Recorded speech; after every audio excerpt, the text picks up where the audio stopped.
Em nome do Pai, do Filho e do Espírito Santo. Amém. Senhor esteja convosco. Ele está no meio de nós. Proclamação do Evangelho de nosso Senhor Jesus Cristo, segundo São Lucas. Glória a vós, Senhor. Naquele tempo, Jesus disse a seus discípulos: É inevitável que aconteçam escândalos, mas ai daquele que produz escândalos.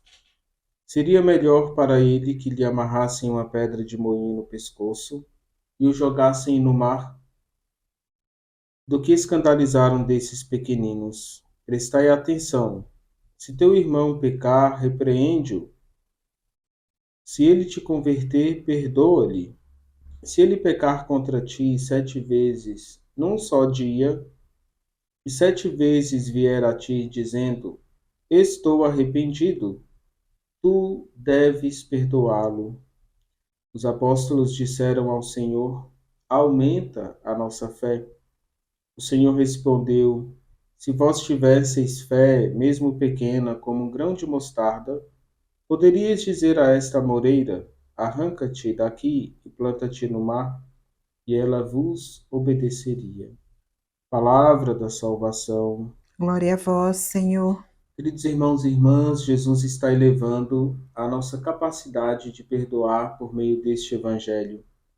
Ele diz que se alguém nos pedir perdão, errando 7 vezes em um só dia, a gente deve perdoar.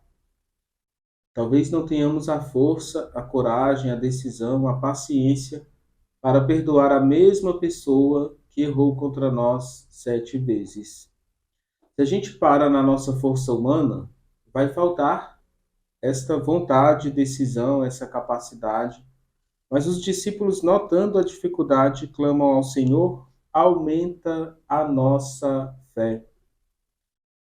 Porque por meio da fé nós podemos perdoar os nossos irmãos. Devemos, antes de tudo, nos habituar a pedir perdão a Deus. Ainda hoje algumas pessoas se questionam: por que devemos nos confessar se Deus nos ama?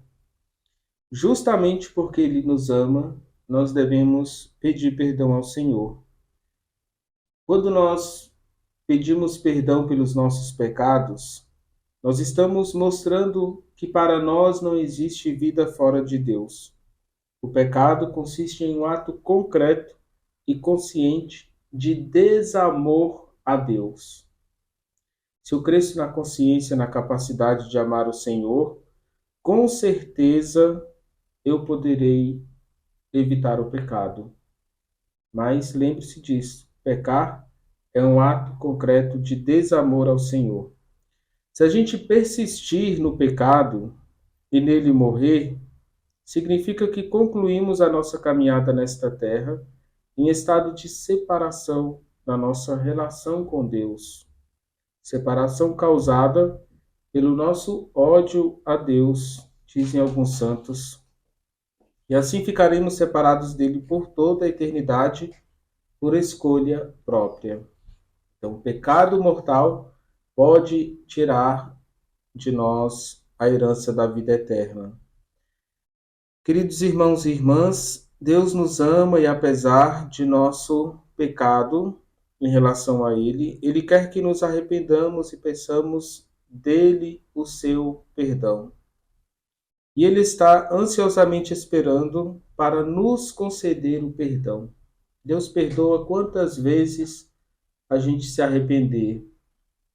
O perdão de Deus é infinito, por isso Ele está nos ensinando no Evangelho de hoje a ter esta medida sobrenatural do perdão.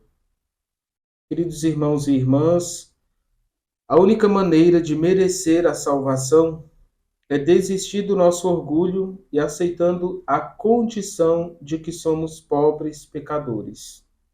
Pobres porque não temos em nós condições de pagar a dívida do pecado. Santo Agostinho, em um dos seus sermões, afirma: aquele que ofendeu a uma pessoa atraiu para si a perdição, pois não escutou a voz do teu Senhor. Deus manda perdoar e a gente não escuta, a gente está entrando num caminho de perdição. Então, a raiz das nossas relações entre nós é o amor.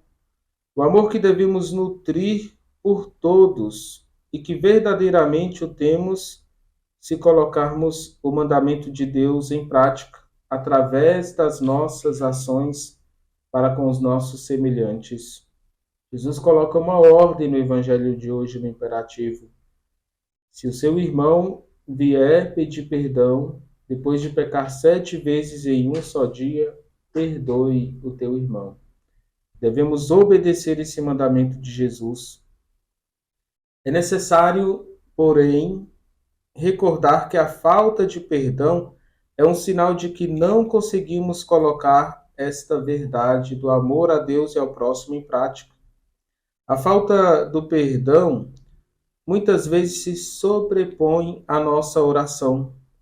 Desta forma, que falamos em nosso íntimo a Deus, quando rezamos o Pai Nosso, perdoa-me como eu perdoo. Queridos irmãos e irmãs, o Pai Nosso é um caminho para perdoar sempre, de modo constante, sem desistir, sem fraquejar. Esta é a regra que Jesus coloca na nossa vida. Não tenha dúvida, vale a pena perdoar o seu irmão. Se queres que teu pedido de perdão seja acolhido por Deus, perdoa tu ao que te pede perdão. Se você quer ser perdoado pelo Senhor, aceite o perdão do teu próximo. Esse descompasso, quando nos falta o perdão, entre a teoria e a prática da nossa fé, causa todo tipo de desarmonia interior. Quando nós não perdoamos, nós crescemos em ódio, em rancor, e pode também ter uma desarmonia na relação interpessoal, familiar, de amizade, na comunidade, na sociedade. Vamos construir um mundo fraterno, um mundo de paz, por meio da prática da reconciliação e do amor. O Senhor esteja convosco. Ele está no meio de nós. Que a bênção de Deus desça sobre vós e permaneça para sempre, em nome do Pai, do Filho e do Espírito Santo. Amém.